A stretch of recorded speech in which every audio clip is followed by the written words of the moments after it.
MG news, জনগণের power house. পরমাণু বিজ্ঞানী ডক্টর জানে আলমকে নতুন স্থায়ী উপাচার্য হিসেবে পেল মুর্শিদাবাদের ইউনিভার্সিটি।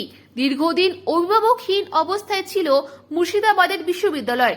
গত মঙ্গলবার 4 বিশ্ববিদ্যালয়ের স্থায়ী উপাচার্যের নিয়োগে সম্মতি দিলেন রাজ্যপাল সিভি আনন্দ বোস। সেই 4 জনের মধ্যে স্থায়ী উপাচার্য হিসেবে ডক্টর জানে আলম বর্ধমানের ভূমিপুত্র মুর্শিদাবাদ ইউনিভার্সিটির স্থায়ী উপাচার্য পদে নিয়োগ হলেন। দীর্ঘ জীবনে তিনি শিক্ষকতা ও গবেষণার বহু সম্মান পেয়েছেন। বিশিষ্ট পরমাণু বিজ্ঞানী ডক্টর জানে আলম তিনি জানালেন, ছাত্রদেরকে তিনি দেখে আপ্লুত। মুর্শিদাবাদের এইটাই তার প্রথম আশা। ছাত্রদের বিভিন্ন সমস্যার কথা শুনে তিনি তার সমাধান ও আগামী দিনের পরিকল্পনা ও কর্মসূচি গ্রহণ করবেন। অন্যদিকে ছাত্রদের দাবি, বহুদিন ধরে তারা অভিভাবকহীন হয়ে পড়েছিলেন।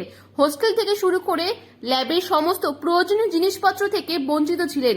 নতুন উপাচার্য পেয়ে তার কাছে ধীরে ধীরে সমস্ত সমস্যা কথা তুলে ধরবেন এবং ইউনিভার্সিটির একটি নতুন পরিবেশ গঠন করবেন। একজন ভালো অভিভাবক পেল, কি বলবেন? আমার খুবই ভালো লাগছে এবং আমি আশা করছি সবার সহায়তায় আমি এই মুর্শিদাবাদ ইউনিভার্সিটিকে একটা সেন্টার অফ এক্সেলেন্সের জায়গায় নিয়ে যেতে পারবো। এই অভিভাবকহীন হয়ে অনেকদিন ধরে ভুগছিল, মানে এমনিতেও ইউনিভার্সিটিতে ঢুকছিল।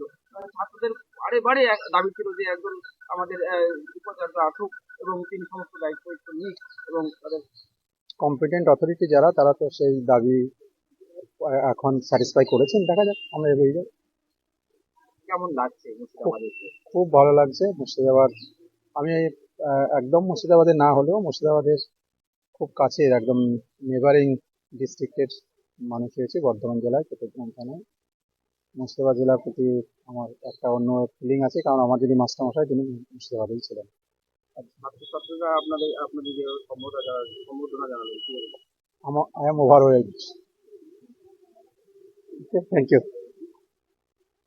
কেমন লাগছে? আপনাদের দাবি কি ছিল, কতটা ফুলফিল হয়েছে? আমাদের তো অবশ্যই একটা দাবি ছিল যে আমাদের তো যে ইউনিভার্সিটি ছিল মুর্শিদাবাদ ইউনিভার্সিটি, সেটাতে একটা ভিসির মানে অনুপস্থিত ছিলেন, মানে পার্মানেন্ট ভিসি আমরা কোনোদিন পাইনি এর আগে। তো আজকে এসছেন, আমরা পেলাম। তো অবশ্যই স্টুডেন্টের পক্ষে এটা খুব একটা মানে আনন্দের মুহূর্ত যে একটা পার্মানেন্ট ভিসি বা অবশ্যই একটা ইউনিভার্সিটি একটা স্টুডেন্টের কাছে সবার কাছে একটা ভালো জিনিস।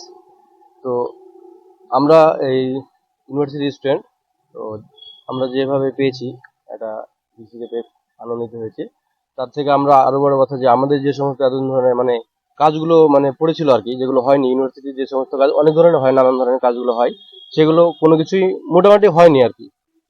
তো সেগুলো এখন যিনি এসছেন, তো তিনাকে আমরা অবশ্যই জানাবো একটার পর একটা প্রবলেম যেগুলো আটকে আছেন আর কি, সেগুলো জানাবো। আমরা চাইবো যে ভিসি স্যার যিনি এসছেন আমাদের কথাগুলো প্রবলেমগুলো জেনে তারপরে অবশ্যই সলিউশন করবেন। তারপর একটু সব দিক দিয়ে ভালো হবে ইউনিভার্সিটির সবকিছু যদি ভালো থাকে একটা। তো আরো অনেক কিছু থাকে ইউনিভার্সিটির, যেমন টোটালি অনেক কিছু নেই ইউনিভার্সিটিতে। যেমন যারা এমএসসি করে তাদের একটা ল্যাব দরকার হয়, তো সেই সমস্ত ল্যাবগুলো নেই। ইউনিভার্সিটির হোস্টেল সেরকম আলাদা কোনো হোস্টেল নেই। আর ক্যাম্পাস তো এখনো হচ্ছে, ওটা রানিং আছে, কতদূর হবে সেটা তো পরে দেখা যাবে। তো আরো অনেক কিছু বিষয় যে সমস্ত ডিপার্টমেন্ট গুলো আছে, সেই সমস্ত ডিপার্টমেন্টে যেগুলো ল্যাব বেসিস ডিপার্টমেন্ট হয়, সেগুলোতে কোনোটা হয়তো ল্যাব আছে কিন্তু ল্যাবের ঠিক মতো মানে কেমিক্যাল জিনিস যেগুলো হয় আর কি, আমরা প্র্যাকটিক্যালি যেগুলো করবো সেগুলো নেই। সেগুলো একটার পর একটা, আজকে তো আসলেন, একটার পর একটা সমস্যা আমরা জানাবো, সেগুলো আমরা স্টুডেন্টরা আমরা আর কি আশা করছি যে তিনি ঠিক করে দেবেন। আর যেহেতু আর একটা বড় দরকার, ইউনিভার্সিটি থাকা মানে হোস্টেল লাগেই। মানে ইউনিভার্সিটি মানে কি কলেজ তো না যে একটা ছোট প্লেস, বা কলেজে হলে কলেজের একটা নিজস্ব হোস্টেল থাকে, সেরকম একটা ইউনিভার্সিটিতে আছে। বাইরে বাইরে জেলা থেকে ছেলেপেলে অ্যাডমিশন হয় ইউনিভার্সিটিতে, তো বাইরে থেকে অদূর থেকে এসে তো রেগুলার যাতায়াত করতে পারেন না। তো ছেলেদের একটা হোস্টেল খুব দরকার হয়, ছেলে মেয়ে সবার জন্য আলাদা আলাদা হোস্টেল দরকার হয়। তো হোস্টেলেরও যদিও বা কৃষ্ণনাথ কলেজ, যেহেতু আগে থেকে আমাদের একটা কলেজ ছিলেন, তো ওই কলেজের হোস্টেল আছে, ওই হোস্টেলে আপাতত পিজি যে সমস্ত স্টুডেন্ট আছে তাদেরকে অ্যাডমিশন দেওয়া হয়। তো সেখানেও মানে অ্যাডমিশন ফিস গুলো এমন ভাবে আছে যা স্টুডেন্টের কাছে ক্যারি করা সেটা সম্ভব নয়, মানে অতিরিক্ত একটা আছে। সেগুলো যেন আমরা আশা করবো সেগুলো যেন একটু সেদিকে একটু লক্ষ্য রাখেন ভিসি স্যার, সেগুলো সলভ করবেন, এটুকুই। কতটা আনন্দের কথা, মানে আজকে হ্যাঁ অবশ্যই আনন্দ তো অবশ্যই থাকবে। যে একটা যেরকম কি হয়, একটা বাড়িতে যদি কোনো একটা বাড়ি আছে, বাড়িতে যদি কোনো একটা গার্জেন না থাকে, তো সেই ছেলে মেয়েগুলো তো সেরকমই থাকে, সেরকম আমাদের অবস্থাও তাই ছিল এতদিন। তো আমাদের মধ্যে কোনো কিছু একটা মানে উপরে সমস্যা যাদেরকে বলবো আর কি, সে সমস্ত ছিলেন না। তো আজকে আমরা পেয়েছি সে সমস্ত সলভ করার জন্য। তো অবশ্যই একটা আনন্দ তো থাকবে স্টুডেন্টের জন্য। ফুল দিয়ে বরণ করলেন? হ্যাঁ, ফুল দিয়ে বরণ করেছি। কি নাম আপনার? আমার নাম আব্দুল সাইম। আমি মুর্শিদাবাদ ইউনিভার্সিটির এমএসসি সেকেন্ড ইয়ার স্টুডেন্ট।